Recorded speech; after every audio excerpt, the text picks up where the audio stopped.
Well, good afternoon. My name is Roland Anglin. I'm Dean of the Maxine Goodman Levin College of Urban Affairs here at Cleveland State University. I want to thank you for coming to our Levin Forum this afternoon. It's our first forum for the fall. You know, there are a number of folks from outside of the Cleveland Metro, and I want to welcome you in addition to our Ohio contingent. Again, welcome.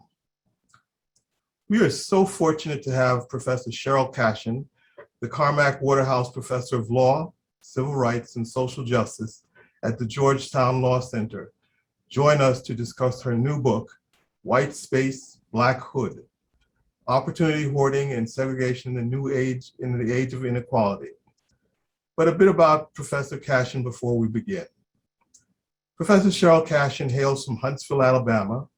She received her BS from Vanderbilt University, her MS degree from Oxford University, and her JD degree from Harvard Law School. Professor Cashin served as a law clerk for judicial royalty, as I call it, such as Judge Abner Mikva and US Supreme Court Justice Thurgood Marshall. Professor Cashin was Director of Community Development for the White House during the Clinton administration, and as Director of Community Development for the National Economic Council, she oversaw many urban policy and community development initiatives. She left public service in 1996 to join the faculty at Georgetown University Law Center, where she teaches constitutional law, race, and American law, among other subjects. Professor Cashin has published many important books, including The Failures of Integration, How Race and Class Are Undermining the American Dream, which, by the way, was an editor's choice in the New York Times Book Review. The Agitator's Daughter, a memoir of 4 generations of one extraordinary African-American family, which chronicles her family history from slavery to the post-civil rights era. Professor Cashin, welcome, and it's indeed a pleasure to have you come and talk about your book. And now to the conversation we've all been waiting on. The format. Professor Cashin and I will talk about the book's major themes for about 20 minutes or so, and then we'll invite you, the audience, to participate through questions placed in the chat. Professor Cashin, this thought-provoking book builds on many themes that mark your scholarship, including segregation by race and class. Why don't you tell us about the book's global themes and how this work extends or differs from your past work? Well, thank you, Dean Anglin. I so appreciate you and the CSU community having me here. So I want to begin by thanking all 48 of you who came. You know, I know that you have many other options to spend your afternoon, so I'm honored that you chose it to spend it with us. Okay, so as you said, Dean Anglin, I've been writing and thinking about residential segregation for 2-3 decades, really. And this book is the culmination of that. And the main conclusion I came to, bringing my skills as a self-taught historian, but also as an electrical engineer, my undergraduate degree, a systems analysis to this, I came to the conclusion that we have a system of residential caste, that government overinvests and excludes in affluent majority white spaces and disinvests and contains and frankly preys on people in high poverty neighborhoods, especially Black ones. And then particularly politicians participate in mythology to justify this grossly separate and unequal landscape. And the biggest myth of all is that high opportunity living is earned and hood living is the deserved result of bad individual pathological behavior. When in fact, the favored quarters of American society, particularly favored suburbs, are actually subsidized by the people that are excluded from high opportunity through their income and gas taxes and other taxes. People who are excluded of all colors help pay for those roads, sewers, other golden infrastructure. So, and I tie this, let me just say the origins of this system were the fact that 6 to 7 million Black people migrated north and west to escape Jim Crow beginning in the teens. And the dominant response to the great Black migrants, the Black great migrants moving was in places like Cleveland and elsewhere, was to contain them in their own neighborhoods and redline those neighborhoods and cut them off from public and private investments that's regularly rained down on majority white neighborhoods. And that system of favor and disfavor continues to this day. The last thing I'll say, which is a big theme, is that everybody's ensnared in this system of residential caste, but it's animated by 3 anti-Black processes: boundary maintenance, opportunity hoarding, and stereotype-driven surveillance.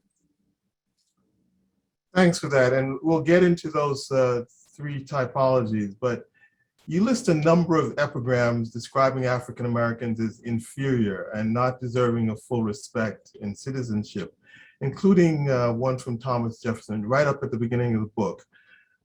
I thought the listing was quite powerful in presenting, to paraphrase Hannah Arendt, the banality of racism. But what message did you want to impart in setting the stage for the book? Yes, thank you for that question. No one else has asked me in all these interviews about the prologue. The prologue is stories that men, they're all white men, told themselves and the nation to justify the way things are.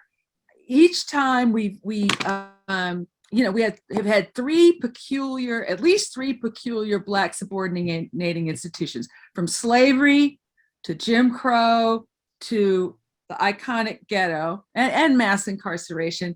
And I just wanted to show the stories that politicians told themselves and others to justify it.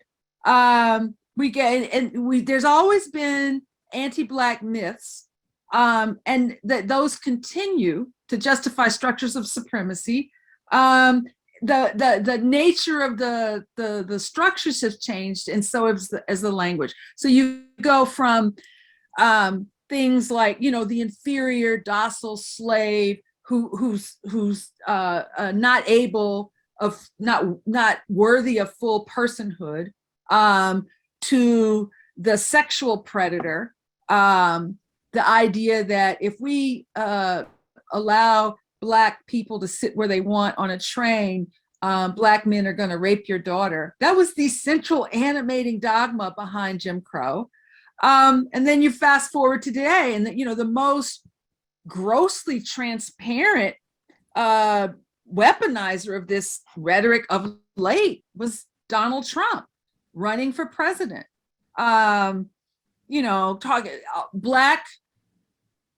Predominantly Black or heavily Black cities were regularly referred to as infested, rat infested, violent infested, right? And then there's the law and order, welfare queen, thug, right? There's a lot of mythology, and these narratives have been critical to conscripting non-elite whites into supporting and participating the anti-Black institution, that most of which is about conferring value on elite whites. So I wanted to tell that story of uninterrupted connection quickly, so I could just get straight to segregation. And I came up with this idea and did it in the prologue. I think it works. And it shows that language is important. And you refer to African Americans as descendants.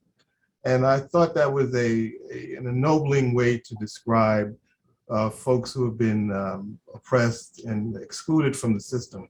What was your meaning to using the word descendants to describe African Americans? Well, I use it particularly to describe Black Americans trapped in high poverty neighborhoods, but basically anyone, including myself. All 4 of my grandparents are descendants of slaves. And frankly, I'm a descendant of slaves and slave owners, right? But it was a term of affection that I use heavily throughout the book to describe residents of high poverty Black neighborhoods. The true descendants of slavery in this country are the people who are trapped.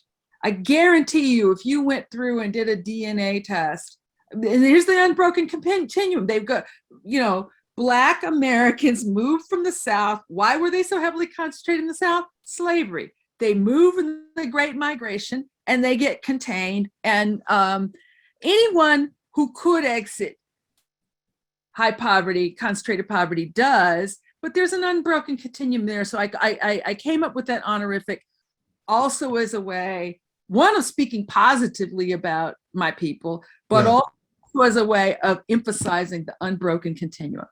Indeed. Well, let's get to some of the core concepts. Okay. Talk about boundary maintenance. I think that you're talking about segregation. Yeah, I mean, boundary maintenance is a polite phrase for intentional state action to create or maintain residential segregation. And there's, lots and lots of both historic and common and modern practices from, and I'll just stick with the modern, right? Exclusionary zoning, which something like 75% of the land in many major cities, it's illegal to build anything but a detached single family home there, right? That number is much higher in exclusive suburbs. Drawing of assignments in school districts, maintaining boundaries that way, over investing in segregation. Most of the subsidies for low-income housing in this country go for construction of low-income housing in communities that already have more than their fair share. Very little of it gets built in high opportunity settings. So, and then there's just plain old garden variety discrimination, modern redlining in mortgage lending, realtors steering people to neighborhoods they believe are appropriate for them. There's so many practices that maintain boundaries rather than disrupt them. And you've moved to a new phrase, at least I haven't heard it, residential segregation by class or caste segregation. Is that different from what we used to think of as racial segregation? So I call this system residential caste, and I chose the word caste intentionally.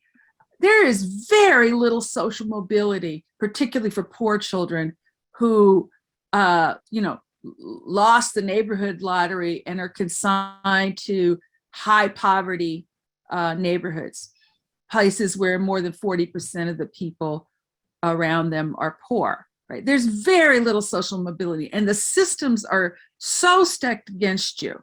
It is a caste system, right? You get the worst, most impoverished schools. You get the least qualified teachers. You are often in a junk food swamp and a healthy food desert. The job rates for people around you are very, very high. You're separated from your higher income brethren who may have political influence and tax dollars.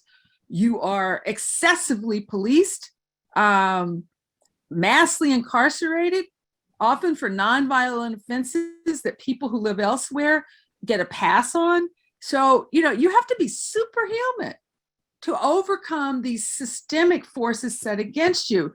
And just saying racial segregation or racism isn't enough to capture the structural effects of residential segregation. And meanwhile, I also wanted to show you, caste reflects both the people at the top and the bottom and in between, right?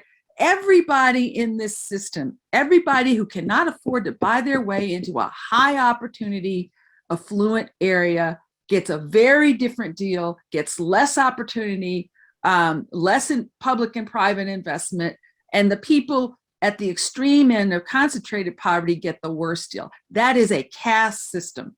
And I felt like we needed a word that reflects that. It also reflects, geography facilitates, it alters politics. It makes it easier to target some areas for all the good stuff and target other areas for the bad stuff. It puts high income influential areas in direct horizontal competition with disadvantaged areas for limited public and private resources, and affluent places tend to win. They're very good at bending cities, even Black run cities, to their will, right? So I also wanted to reflect the power and politics dimensions. What we're doing is we're affluent areas vacuum up all the resources, and there's areas that have more than enough. Well, talk about the defining line between neighborhoods that are over invested in and those who are not. From what you're saying, it's not just race. There are other factors involved. Is that right? Well, so the caste system is at the intersection of where you live, race, and poverty, right? Huh. We need more complicated words to describe what we have here. The descendants are are the most othered, and often they're also othered by their higher income Black brethren, right? Race does not capture this complicated system. Now, your question was about, Where's where's the definition of an overinvested neighborhood, and why did they get to be an overinvested neighborhood? Well, I don't have a universal definition, but I guarantee you, everybody who's listening to me, and we're up to 60. Thank you, people. I really appreciate that. Believe me, I had one of these things where only 11 people, so I love every one of you. So I guarantee you, everybody who's listening, who's watching, is thinking right now of, the high opportunity places in their metro area. Everybody knows where they are. Everybody also knows where the so-called hood is, right? The places where the perception is that there's a perception, ugly perceptions of Blackness, of danger, of unworthiness. I don't want those people coming to my neighborhood. Hell no, I'm not going to support mobility. It used to be called Section 8, but I'm not going to support affordable housing coming to my neighborhood. I'm not going to support those people with vouchers coming to my neighborhood. I'm not going to support a bus route or a light rail, which was called loot rail by suburbs surrounding Baltimore when they were, trying to get a light rail line to go from disadvantaged neighborhoods where there are a lot of carless people to job centers, right? So I can't define it. I can name some places, and you can too. High opportunity, low poverty havens with the best of everything and the worst of nothing, perhaps with the exception of traffic. Has residential caste become even more of an issue in this age of globalization and high mobility? Yes. It's interesting, and I learned this from the research of the Othering and Belonging Institute at Berkeley. They just put out a magnificent study this summer about current patterns of segregation. And this stat is from them. 81% of metropolitan regions with a population above 200,000 were more segregated in 2019 than they were in 1990. Okay, we're getting worse. And the most persistent types of neighborhoods now are at the extremes. affluent, majority white, and increasingly Asian space, and high poverty, majority minority space. They're not all exclusively Black. I mean, there's some, Black and brown, some mixture, but concentrated poverty and concentrated affluence are the most persistent types of neighborhoods. Yes, there's some in between. Yes, there's, Shaker Heights or some places in between that give us hope, but the boundaries to those neighborhoods are hardening. It's harder to get into high opportunity neighborhoods, and it's harder to get out of concentrated poverty neighborhoods. And I'll admit, concentrated poverty is growing very fast in outlying suburban and white areas, right? This is why it's not just about race, right? But part of what fuels this rampant inequality and accelerates it is geography, right? And the social distinctions that come naturally to people become much more efficient when you overlay geography, right? Those people, hell no, they're not coming here, when they can point to it. And what's really sad is that, we have 80 years, 8 decades of disinvestment in Black neighborhoods ever since they were marked with a D as hazardous by HOLC in the 30s, redlined, right? Mm-hmm. There's a recent Fed study which shows 8 decades on from being marked as hazardous, which almost all Black neighborhoods were, including some vital ones, right? It correlates to this day with segregation, with distress, with disinvestment.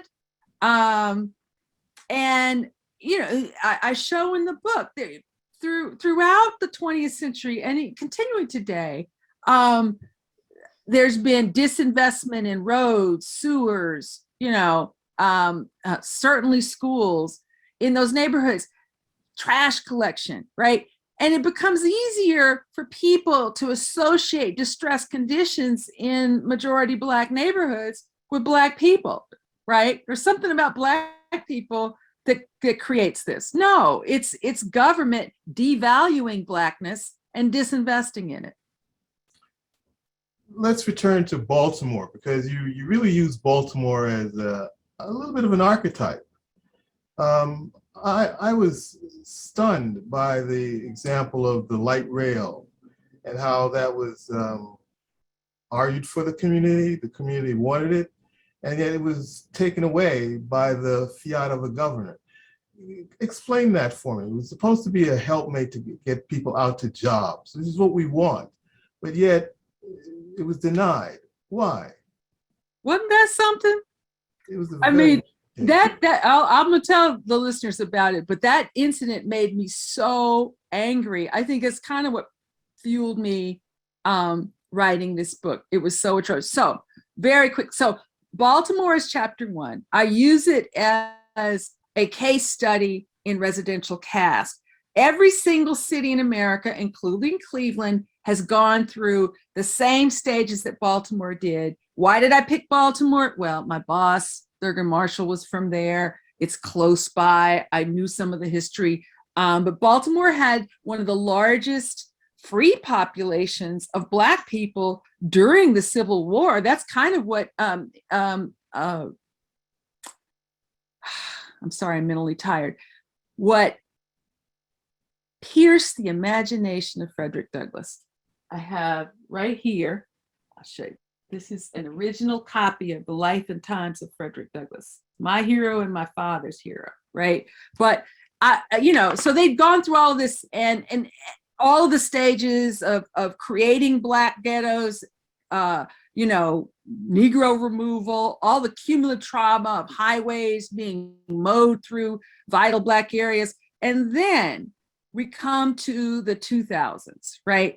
It took 20 years, actually really more than that, but almost 20 years of planning and organizing to get the political commitment from the state of Maryland, the federal government, and local government to fund what's called, ironically, the Red Line, ironically, because it was going to connect the wings of the butterfly. They call it the butterfly. The Black people live in the East and West Baltimore. It was going to connect some of the poorest Black neighborhoods where a lot of single family homes with moms and kids do not have cars to job centers, right? To both in within the city and in the suburbs, right? And what did Larry Hogan do? He first of all, he ran against it. He catered to Governor. This is Governor Larry Hogan. Governor Larry Hogan, a Republican, won, and who knew? He actually had the power with the stroke of a pen to rescind this. He rescinded the red line, said it was a wasteful boondoggle. He returned a $900 million grant to the federal government. Who does that? And then took the nearly $1 trillion that had been earmarked for the first stage of the red line, reallocated 100% of it to outlying white areas for roads. Didn't even include Baltimore and its roads in that reallocation, right? And the LDF sued them, and some citizen groups sued them, saying this is a direct violation of the Civil Rights Act, Title VI of the Civil Rights Act. You basically harmed Black people and reallocated funds to benefit white people. They had airtight numbers in their suit. What did they do? The Department of Transportation, when Trump was president, closed the civil rights investigation of this rescinding without making any findings. I had to file a Freedom of Information Act request with the help of my colleagues at a clinic and students at a clinic to find out what happened. So it was insulting and outrageous on so many levels. And that's the story, right? There's the Black butterfly and the white owl. Even with something like 7 or 8 Black mayors in a row and a majority of Black representation on the city council, when they did an equity analysis, they figured out to their own horror that when it came to the city's development funds, community development funds and other funds, they were spending 4 times as much in the white L, the center of the city that goes down from the northern suburbs to the baseball park, they were spending 4 times as much in the white L as in the Black neighborhoods. Outrageous, right? And yet Governor Larry Hogan and I'm sad to say, President Barack Obama, after the uprising with the killing of Freddie Gray, referred to the people who were angry as thugs, people who participated in the uprising. They went straight for that word, right? So you see how passionate I am about this stuff. Indeed, So, but that I all I can do is write about it and tell the truth. This book does nothing if not tell the truth, right? I respect that. But tell me, I'm jumping to the end, and I don't want to do that, but I have to, given what you just said. Okay. Part of your solution is forming concourse with other groups in society, Multiracial Coalition for Progress. Right. But that may have happened with the Baltimore line. If that's the case, even if you organize together, that doesn't necessarily get you where you want to get to. So how do you reconcile that with your promotion of multiracial, multi-community coalitions? Okay, so with rare exception, descendants do not have majority power. Okay, on a they don't have majority power in the former Chocolate City where I live, right? It's not Chocolate City anymore, by the way. Huh? I don't know if it's Chocolate City I anymore. said in the former Chocolate City, not Chocolate City anymore, right?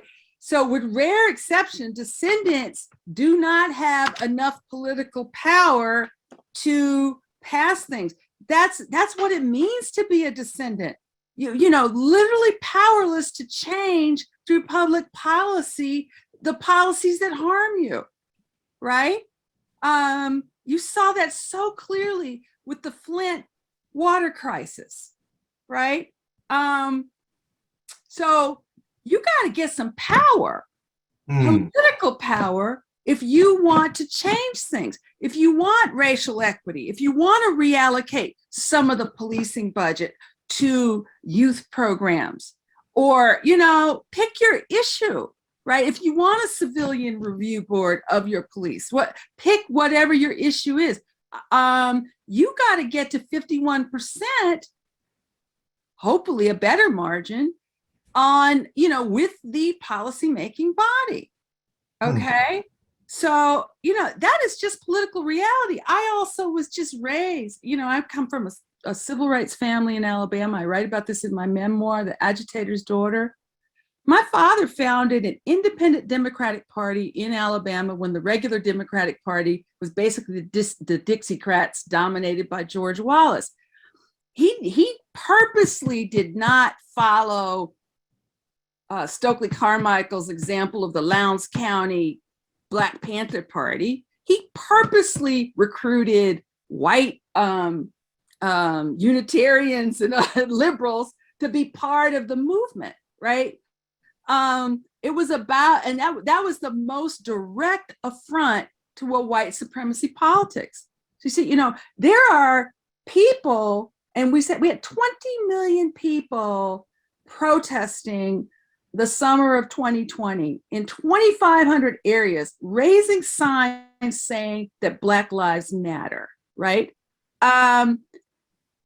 You shouldn't walk away from potential allies, you know, but you hold them accountable and you say, look, there's a hunger in this country, particularly people who are drawn to cities, I believe, for something better than what we have now, which is separate and unequal in a society premised on fear and division, right? And I hold up hopeful examples of progressive cities that use that multiracial political power to innovate and do something different than these predatory policies that harm. Well, I want to ask you about the power of myth in maintaining boundaries. Then I'm going to open it up to our audience. But you talk about myths and their power in keeping the communities subordinate. Talk a little bit more about that. Okay, so this is chapter 4. I call it Ghetto Mythology, right? And the primary participants in this have been presidential aspirants and presidents, right? Going all the way back to George Wallace and Richard Nixon running in 1968, right? When I talk about ghetto mythology, before that, there was others, you know, segregation today, segregation tomorrow, all that stuff, right? But the law and order stuff that Trump was saying in 2020, you know, when he said, when the looting starts, the shooting starts. That was one of the epigrams, right? That comes back to, you know, a sheriff in like 1968, 1972, something like that in Miami, right? But the person or the party that controls the narrative controls the policy, right? Michelle Alexander wrote a lot about this in The New Jim Crow, right? About the myths that were animating the drug war, right? We see this now. It's shocking to me how effective this CRT business, you know, critical race theory, you know, they're going to indoctrinate your children, right? Terry McAuliffe is close to losing his race for governor in Virginia right now, in a state that declared itself blue with the last election, you know, ginning people up, right? So I just showed this. It's utterly transparent, but it's sad that it had worked for many years. I will say though, the Democratic Party, which used to be, it's in Alabama where I'm from, was explicitly the party of white supremacy. It's now a political non-starter, I believe, in national and statewide Democratic politics to engage in that kind of dog whistling to try to win people over. I mean, Biden reflects, I think, the future of Democratic Party politics in that, he centered racial equity in his campaign. I'd never seen it done before, not since Bobby Kennedy in 1968, when I first started paying attention to presidential politics. So, I think we've kind of scrubbed the Democratic Party rhetoric from coded appeals to white identity, but that stuff is raging with the Republican Party, raging. Well, I think we've put a lot on the table, Mm-hmm. and perhaps we should let our audience into the conversation. We're going to start with Benjamin Collinger. He asks, thanks for speaking with us today, Professor Cashin. Could you talk about what is missing in current research and scholarship about redlining and/or inequality? What do you hope your new work adds to this research and conversation? Thanks, Benjamin, for that question. Professor Cashin? Well, I cite a lot of work about modern redlining. I'm not expert in any of this stuff, but I'm very impressed with the amount of research about it. I can't remember the study. I hope you'll pick up the book, but I cite a recent study, I think it's from 2018, which shows that in something like 60 major cities, Black and Latinx applicants for traditional mortgages were regularly discriminated against, even when they had the same qualifications as whites, right?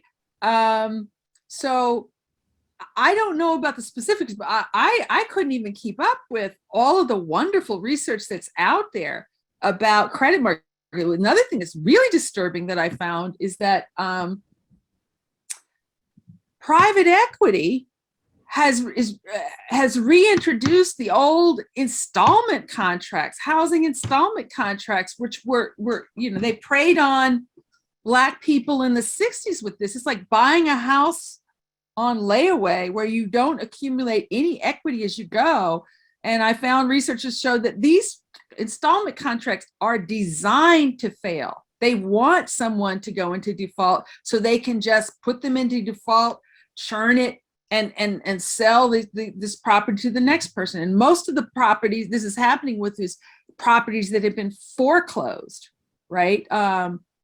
All of the Black neighborhoods that were at the center of the foreclosure crisis. It's like descendants can't win. So I'm amazed at how much research there is out there. And I fill my book with it. I rely heavily on the work of sociologists, demographers, economists. I'm forgetting the name of, I think his name is Ferber.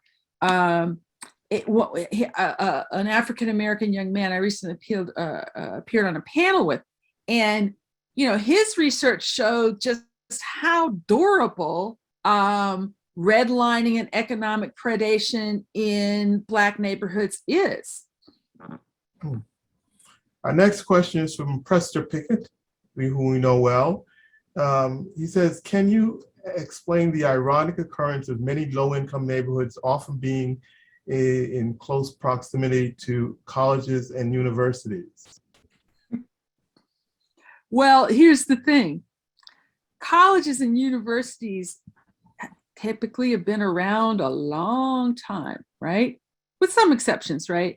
But, they don't have the luxury of picking up and moving, right? Whereas a lot of individuals may have moved, like after the riots, in the 60s, moved somewhere else. The university doesn't get to pick up and move, right?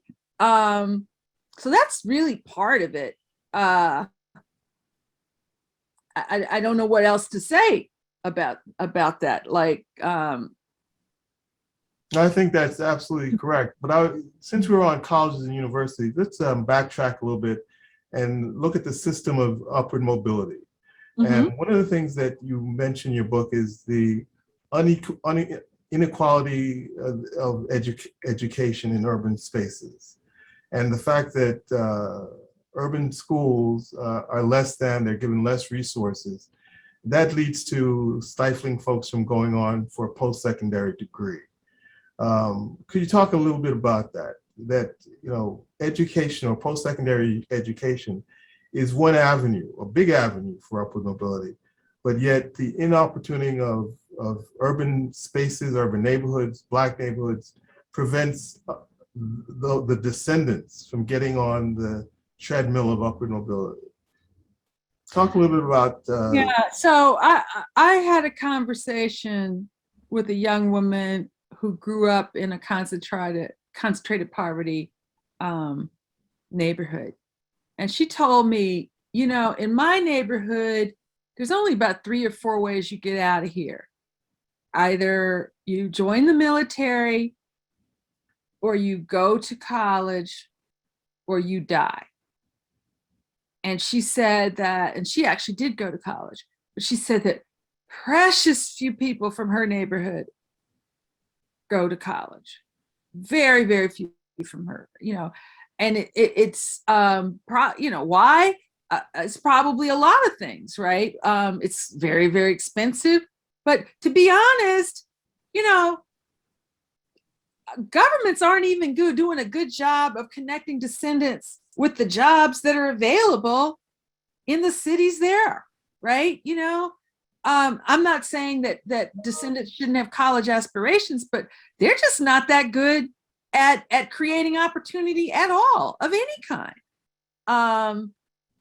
But it's hard to be college ready if you go to a concentrated poverty school. Our competitors in the OECD do the opposite of what we do. In America, what do? We put our most talented teachers and most resources in high opportunity, low poverty schools.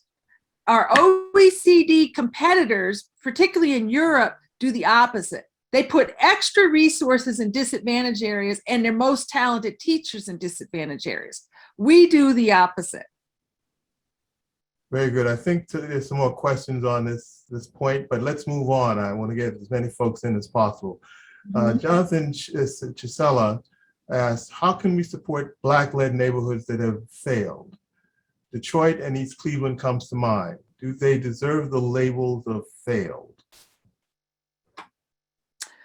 I cannot speak. You said East Cleveland? Did he say Detroit and East Cleveland? Yes, there is an East Cleveland that is one of the poorest municipalities in Ohio and the country. So based on my research, systemically, I don't have particular knowledge of East Cleveland or particular specific knowledge of Detroit other than what I read in the newspapers, okay? I think saying that they failed is an incorrect way to think about it, right? How did Cleveland get so segregated? It didn't just happen by accident. It happened with great intention. And Cleveland, by the way, is in the book a lot, right? I show what Cleveland was like before the Great Migration. It was thought of as a model of race relations. I featured this guy, George Myers, African-American man who owned the Hollenden House, a proprietor of a fancy barbershop at a fancy hotel. Baltimore was the same. Black people could live wherever they wanted. They could shop where they wanted. They could try on the clothes, right? It starts in the teens, and it's like all kinds of bad things happened, particularly in the 20s. But with the onset of bringing a American apartheid to the North, right, and structures, right, somebody decided that Black people were going to be confined to the East, right? Somebody decided that they were going to be marked as hazardous, not worthy of the biggest wealth producing program that this country ever had. Black people were cut out of all of the big wealth building New Deal things. So for you to say that it failed, what happened is government failed Black people, right? Government preyed on Black people, okay? So East Cleveland, you perceive it as a failure, but you're overlooking the decades of systemic plunder that was visited upon Black neighborhoods, okay? So I highly encourage you to read my book. I think that is not the right way to think about it. No, I think in Jonathan's defense, he was saying, is it fair? I think he was setting you up for this answer, but I don't think he personally believes. Okay, well, I just went with your delivery. No, I'm passionate about these things, but I will say, I didn't mean to pick on you, Jonathan. I didn't hear your delivery, but I'll say that is the perception out there. Yes. And you hear it over and over. Any discussion of equity, I get it all the time. Believe me, I've got the trolls, some of them have found me, right?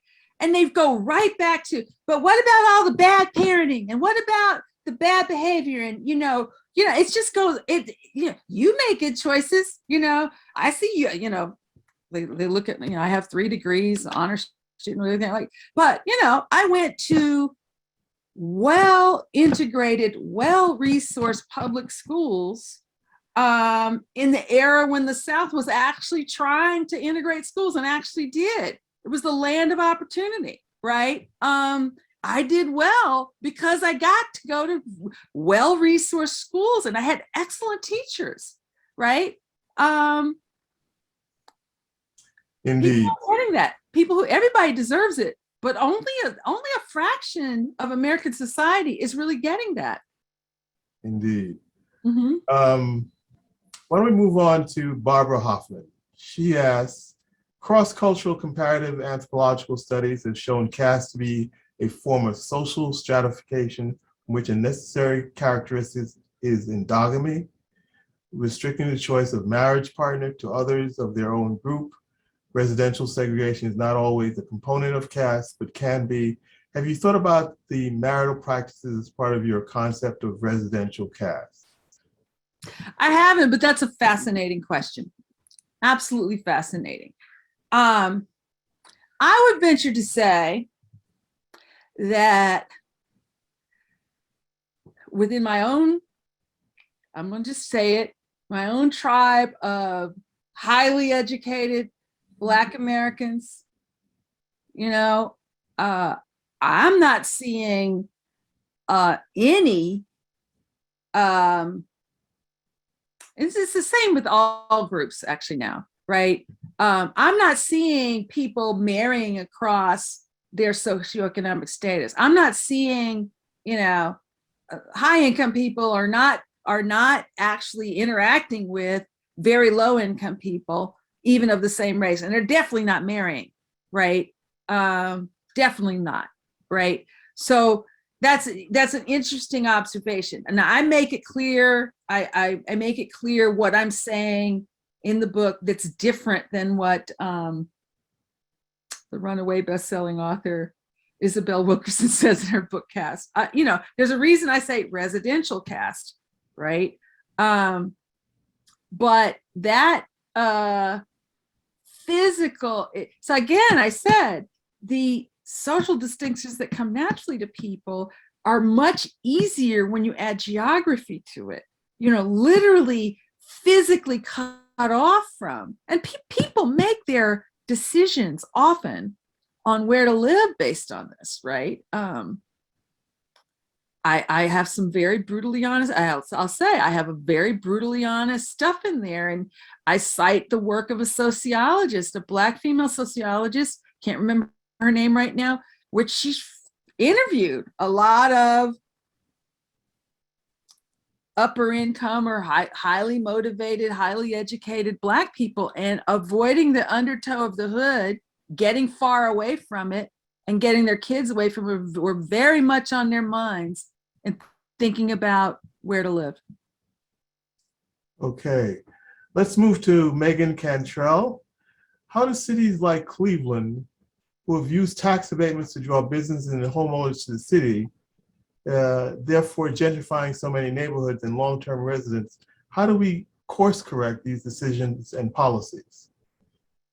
So I get a question like this a lot, and I do not profess to have expertise on how you fight gentrification. There are organizations that have anti-gentrification toolkits.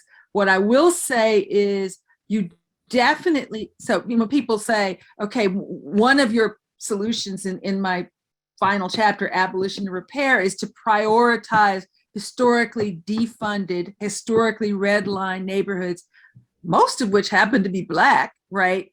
Prioritize them. They should be first in line for new infrastructure dollars. They should get priority for the kind of development investments that make things better, right? And their residents should have priority, right? They for lotteries for better public schools, or if you have a limited budget, try a UBI, universal basic income pilot there, right? Make the bus routes from those neighborhoods free, right?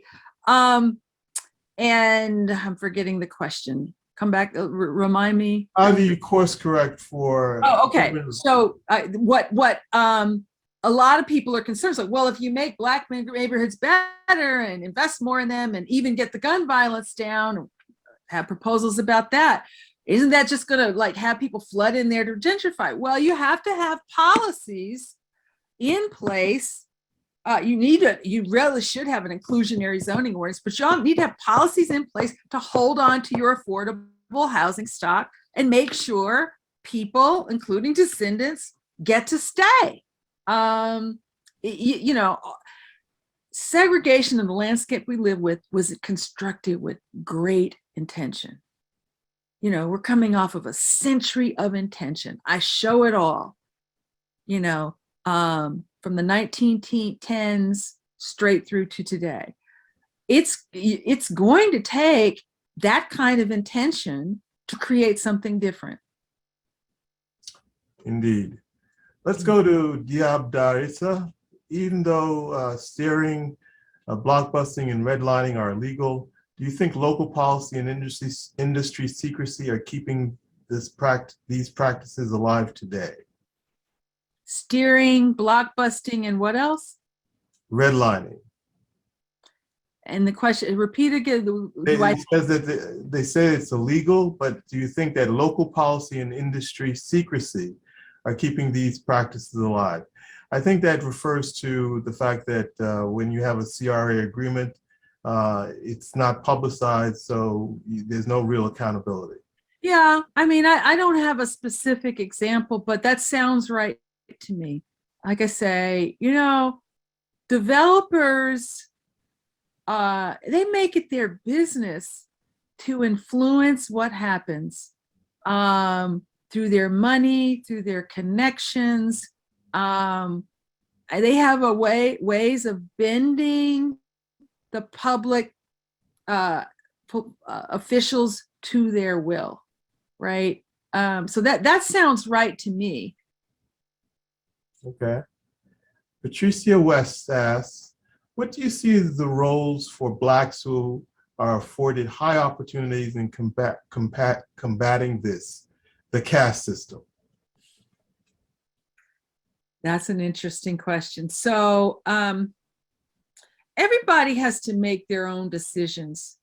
What I do is I write and advocate for people who have a lot less than I do. And this book I dedicated to descendants everywhere, but I wrote this book as a labor of love. And I feature a Black American real person, I think of him as a character in my book. to humanize Black people for the benefit of other people who really don't have intimate experience with Black people, right?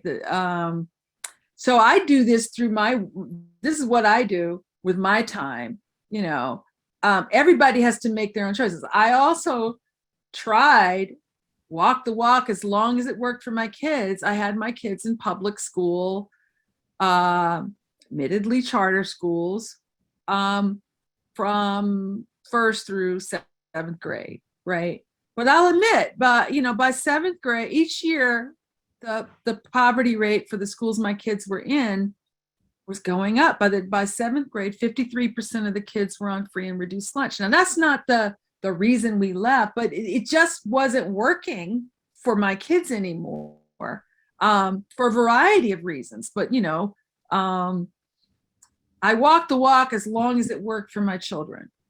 But you can live apart from low income people and still give your time or treasure to organizations that are trying to lift other people up, right?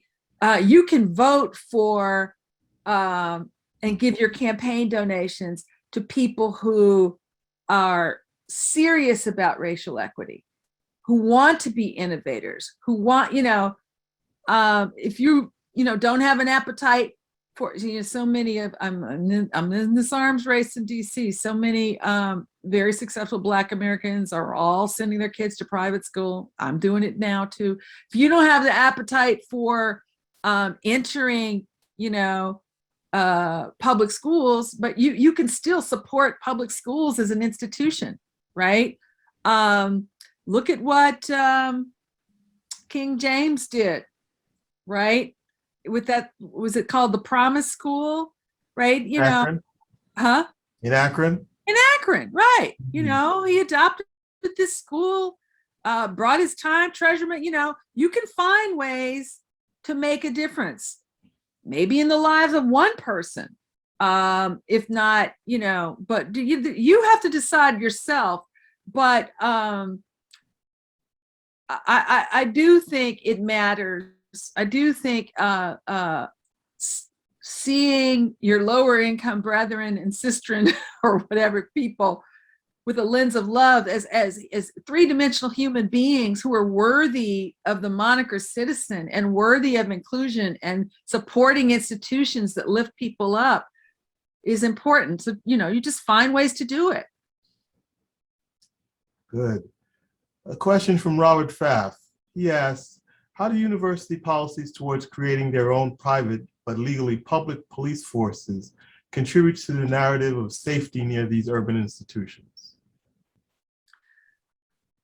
That sounds like a local issue. Read it again. Says, how do university policies towards creating their own private but legally public policies forces contribute to the narratives of safety near these urban institutions? I think it's a national question. That universities I just wondered if there was something going on with CSU that, I don't know. No, not to my knowledge. I think it's really okay.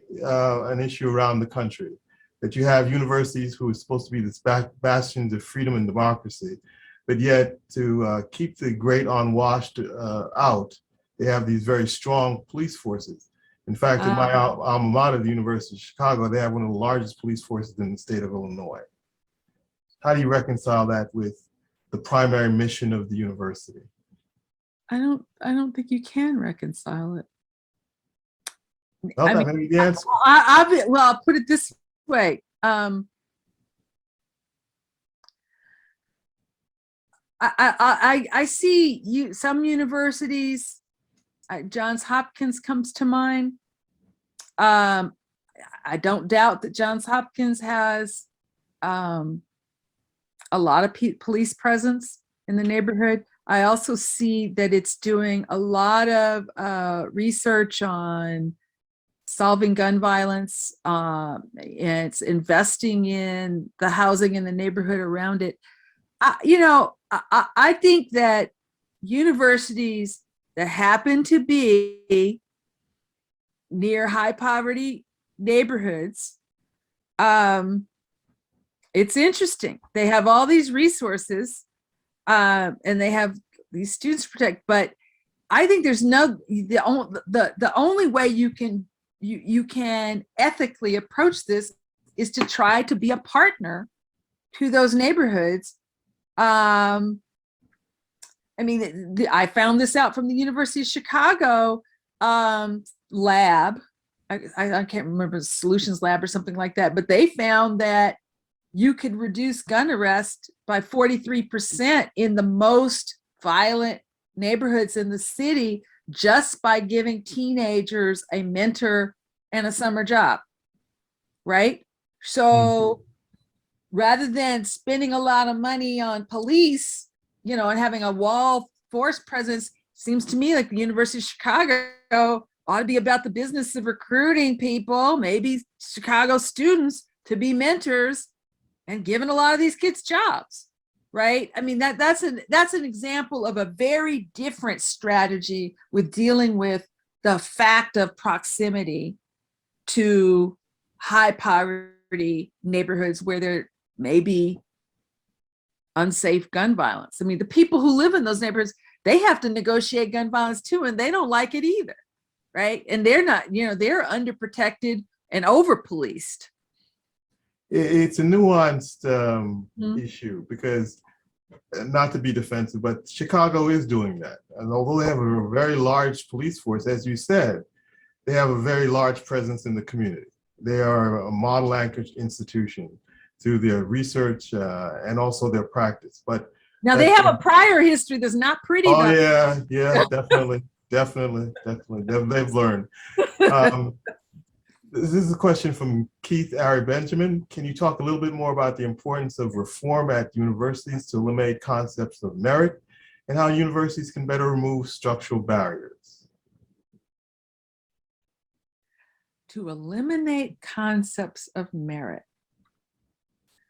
I mean, as an academic for 25 years, I wouldn't eliminate concepts of merit so much as change concepts. I wrote this book about affirmative action in selective higher education and argued that people who are coming from disadvantaged settings deserve, I call it place, not race. Not everybody liked the book, but I said that people who are coming from disadvantaged settings, whether urban or rural or wherever, are the ones who really deserve the bump up in admissions because they've had to overcome, you know, all of these strategic systemic disadvantages, right? And grit and resilience in overcoming that stuff it should count as merit, right? As opposed to calling a very high SAT score merit when your parents were able to pay for a private coach or pay for, you know, that kind of thing. So I do believe in disruption of, well, actually, I'm remembering my bottom line was that the people who are admitted to selective higher education, who there's studies showing that had been admitted through affirmative action. It was a study, I believe, at the University of Pennsylvania or University of Michigan. They found that the so-called affirmative action candidates with their lower test scores were the ones who came closest to meeting the professed university mission of creating leaders future leaders that give back to communities, right? So screening for that, right? Screening for grit, resilience, the willingness to do the work, but also, you know, evidence that somebody is actually trying to give back to the world. I'm all for that. I know that doesn't quite answer the question, but it's the best I could do. I think it's a very good answer. Yeah. Perhaps the last question, unless we get another one, is from someone that we know very well, Paul Scully. Paul, he's responsible for for doing this, really. He suggested. Yes, he is. Mm-hmm. Says, after saying this is a great conversation, It'd be great if Sheryll could talk more about what can be and should be done to remove structures of segregation across regions, cities, and suburbs today. I think it's a Okay. good exit question. Good. And also, I apologize to the previous questioner because they did have that. And then what can universities do about combating these structures? Okay. So it's all in chapter 9. I call for abolition and repair. And there are 3 critical pillars. I'm mentally tired, so I'm pulling it up. Right. First, we need to change the relationship of the state with descendants from punitive to caring. When you change the lens from presumed thug to presumed citizen, it frees you up to focus on evidence-based strategies that actually will be more effective and likely cost less. And I give examples of that, like the one I gave with the giving kids in high violence neighborhoods mentors and a job, right? So change the lens from punitive to caring, see descendants as potential assets, and empower them to be change agents. I give some examples of that too, but I don't really have time right now to go into detail on that. And then third, invest resources and transfer assets to support descendants and respected community institutions. You need, so I call for, and I've alluded to, what I call a neighborhood analysis. Every city should, in its annual budgeting, be engaging in a racial equity analysis, paying attention to where have our dollars been going, and should we be rebalancing to prioritize some neighborhoods that are consistently underfunded, right? And I was so heartened when within hours of being inaugurated, Joe Biden went back to the house, to the big house, the White House, and signed an executive order calling for a racial equity analysis in federal funding, and put the formidable Ambassador Susan Rice in charge of that. So the beauty of understanding residential caste is that once you understand these 3 systemic processes, boundary maintenance, opportunity hoarding, and stereotype-driven surveillance, the answer is to get rid of these structures. You dismantle and reverse the structures, right? Inclusionary zoning rather than exclusionary zoning. Equity analysis rather than overinvesting in affluent spaces, right? Don't even get me started on policing, right? I'm not an expert on that, but inclusion and care and concern rather than policing and predation. Agreed. And I think Paul would also say we need to focus in on, and you've been very involved in this, the organizing of different constituencies towards things like tax sharing, which is one tool to achieve racial equity. So that's Myron Orfield's work and others' work. It's tough work. It is tough work. Mm-hmm. And you notice Buckhead, the most affluent area of Atlanta and the whitest, is trying to secede from Atlanta. And there's been a lot of movement among majority white areas to secede, form their own school districts to cut themselves off and secede from very, school districts that have a lot of people of color and poor kids, right? So actually the movement has been towards sorting and going in that other direction, right? Indeed. Yeah. Sheryll Cashin, thanks so much. You've given us so much to think about. Thank you for writing the book. It's an amazing piece of work, and we wish you all the success in getting the word out there. Thanks again. Thank you so much, Roland. I really enjoyed it. And I apologize to your listeners. I get really passionate about this stuff. I'm not boring. I hope you will. The book is available wherever books are sold, and I hope you'll check it out. I'm sure they will, and no need to apologize. Passion is life. All right, thank you so much, and thanks to our audience. Be well, be healthy, social distance, and wear your mask.